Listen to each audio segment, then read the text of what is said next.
Hello and welcome back to another episode of Baking with Bob. So, what have we got today? Today we are making chocolate fudge. It's a request that I've had from the Facebook page. It was a request for fudge without using condensed milk. This recipe I've used since I was a child. I've always done it this way. I've never really been a fan unless I want uber super creamy, is the only way I'll use the condensed milk.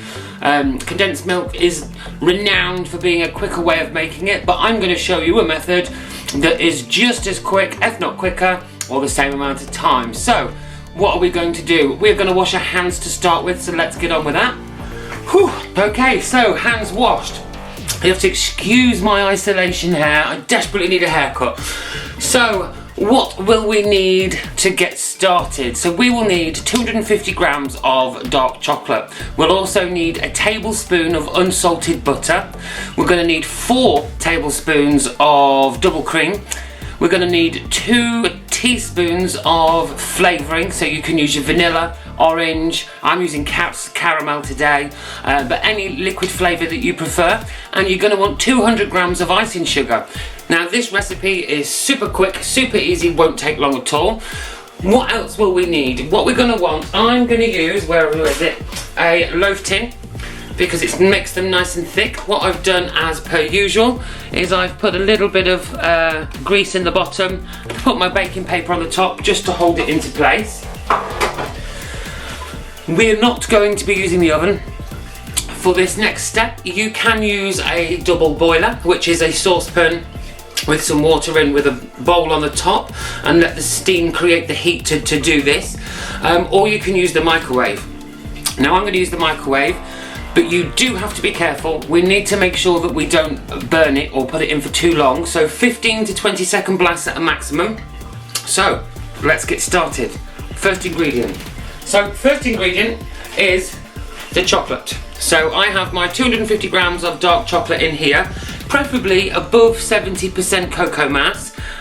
Mine is not 70% because I've gone for the super cheap stuff, but you'll see how it turns out.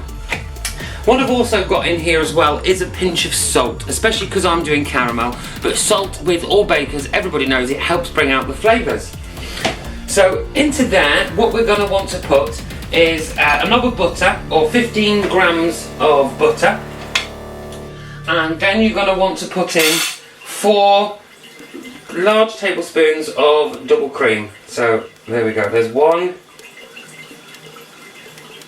2, 3, 4. Just let that dribble off the spoon. Just going to scrape that bit of cream in there like so. There we go.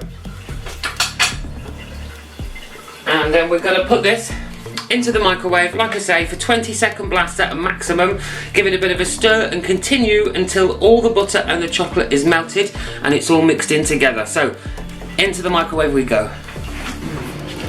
So like I said before, just while that's in the microwave, with the flavourings, which we're going to add once it's melted, there's several and many options that you can use. You can use your classic vanilla, you can use your classic salted caramel, that's one of my favourites.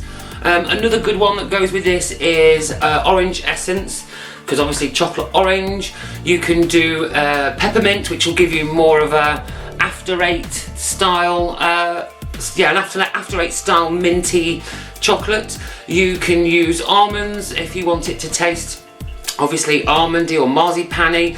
The choice is completely yours. Experiment with it, have a go with all different flavours, divide your mixture into 2 different flavours, or instead of dividing your mixture into 2, just half the ingredient and put them into 2 separate bowls. So much easier. So as you can see, it's been in for a couple of blasts of 20 seconds and it looks like it's not ready to melt, but the bottom actually is really hot. So give it a really good stir in before you add it back into the microwave again, because like I said, we don't want to burn this.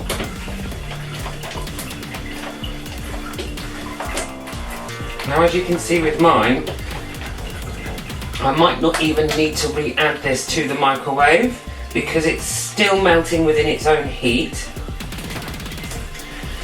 there are still a few lumps in there, but keep going. Also, like I said, I'll just show you on the big camera here. So nice and melted, but I'm still a bit lumpy. But like I said, if you're going to do this on a double boiler, just keep going until the lumps are quite small. Then take it off the heat, because the glass bowl will retain a lot of heat, so you can continue to stir for a few minutes after you've taken it off. But for quickness, simpleness and safety today, I'm just using the microwave. Now my bowl, with it being plastic, has gone cold now, so I'm just going to pop that in for 10 seconds. Okay, so now I've given that another 10 seconds. That should be just enough to melt those last few lumps that I've got. Okay, so now that that is melted, what I want you to do is I want you to add your 2 teaspoons of your flavouring. So like I said, I'm going to use, if I can open it, I'm going to use caramel flavour. I do love caramel, it's one of my favourite flavours. So I'm going to put in 2 of that. And then give it a really good mix in.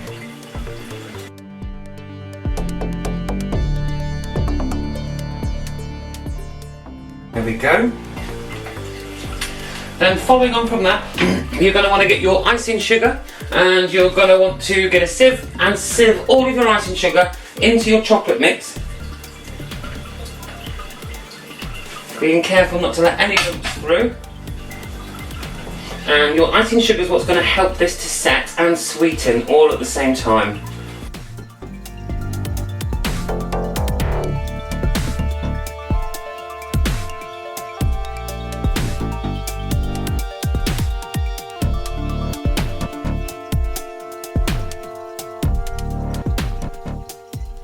Okay, so now you've got your icing sugar in the bowl, I want you to just stir that in nicely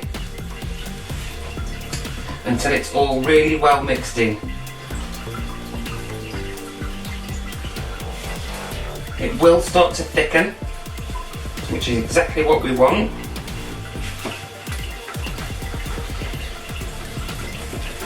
Here we go, now it's taking form. Make sure you get all that icing in, because there's nothing worse than when you bite into it and then you get a ball of icing sugar.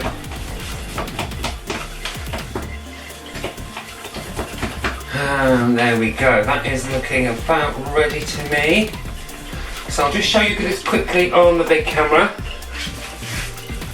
So once it's incorporated, all mixed in, you should have a nice thick dollop of mixture, and it's just going to keep getting thicker and thicker because it's trying to set.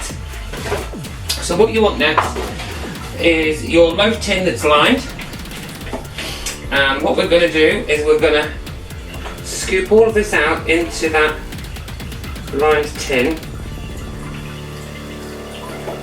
I'm going to leave that big bit behind, and then press it down into the tin so it's nice and even and flat.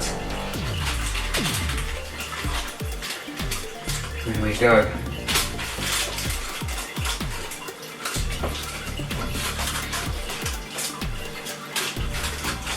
So I'm just going to grab a spoon to do this, it's a bit easier. So if we push it all the way to the edges and try and get it as smooth as possible. You can also give it a bit of a shake and a tap to help get rid of any bubbles and to help even it out. And there we go. So that is your fudge there. Then what we're going to do, really simple, pop this into the fridge for a good 30 minutes until firm, and then we'll take it back out. And there we go. So that's my fudge in the fridge. Very simple, very quick, very easy. Once that comes out of the fridge and it's nice and firm, get a parent and an adult with a sharp knife to cut into little bite-sized pieces. Depending how thick you made it, you should be able to get about 25 pieces out of this. Some nice cubed bite-sized pieces. And I will insert a photo if I can. If not, just check the thumbnail. You know where it is. Also, you can see it on baking.with.bob on Instagram or on Baking with Bob with Facebook. Please don't forget to smash the like button. It really does help the channel and really does give me good feedback to whether you're liking these recipes or not. Feel free to leave a comment down below. Press the bell icon to be notified of future recipes and things that I'm getting up to. If you'd like to make a request for a recipe, again, please leave it in the comments below or on the Facebook or Instagram. And that's it. That is the video. Very quick, very simple, and I will see you next time.